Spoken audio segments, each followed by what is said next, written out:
তালবাহানা চলবে না, তালবাহানা চলবে না।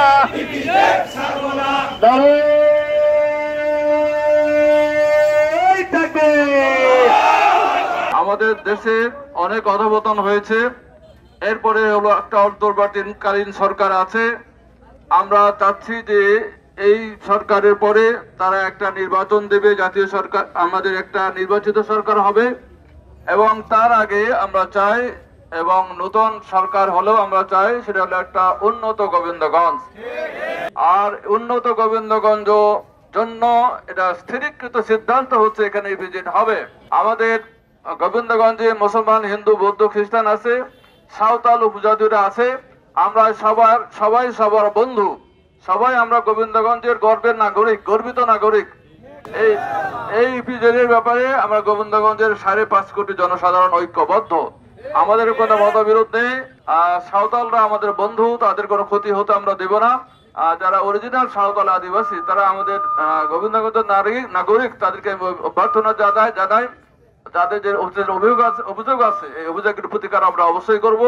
কিন্তু ইপিজেডের ব্যাপারে আপনারা কোনো ভাই ষড়যন্ত্র করবেন না যে গোবিন্দগঞ্জে ইপিজেড যাতে না হতে পারে এই জন্য যদি কেউ ষড়যন্ত্র করে, এটা হলো গোবিন্দগঞ্জের উন্নয়নের জন্য বাধা।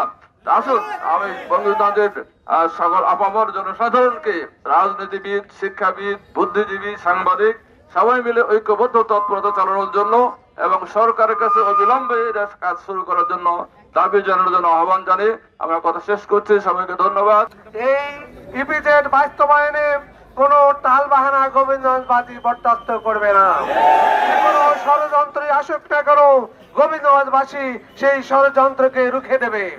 এই ইপিজেড বাস্তবায়ন করার জন্য গোবিন্দগঞ্জ যে কোনো কর্মসূচি গ্রহণ করতে প্রস্তুত আছে।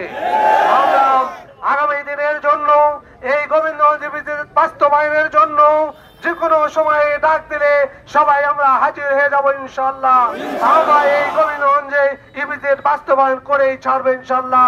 এই গোবিন্দগঞ্জে ইপিজেড হলে 2 লক্ষ লোকের কর্মসংস্থান হবে ইনশাআল্লাহ।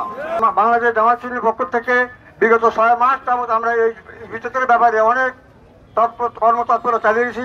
সর্বশেষে আজকে ময়দানে হাজির হয়েছি জামাতের পক্ষ থেকে ইপিজেডের পক্ষে, যেটা গোবিন্দগঞ্জের সর্বাত্মক উন্নয়ন হবে। সেখানে কয়েক হাজার মানুষের চাকরি হবে, মানুষের মিল ফ্যাক্টরি, কলকারখানা হবে, রাস্তাঘাটের উন্নয়ন হবে, এখানকার মালামাল বিদেশে রপ্তানি হবে। কাজে এই উন্নয়ন আমরা ছেড়ে দেবো না। এবং এই গাইবান্ধা জেলার মধ্যে গোবিন্দগঞ্জে এই জায়গা ছাড়া আর ইপিজেড হওয়ার জায়গা নাই, হতেই হবে ইনশাল্লাহ। এর জন্য সরকারকে যতটুকু সাহায্য করা লাগবে জামাত ইসলামের পক্ষ থেকে আমরা করবো। আপনারা সবাই দোয়া রাখবেন। আমরা জামাতের ডাকে যখন আমরা ডাকবো এভাবে সাড়া দেবেন।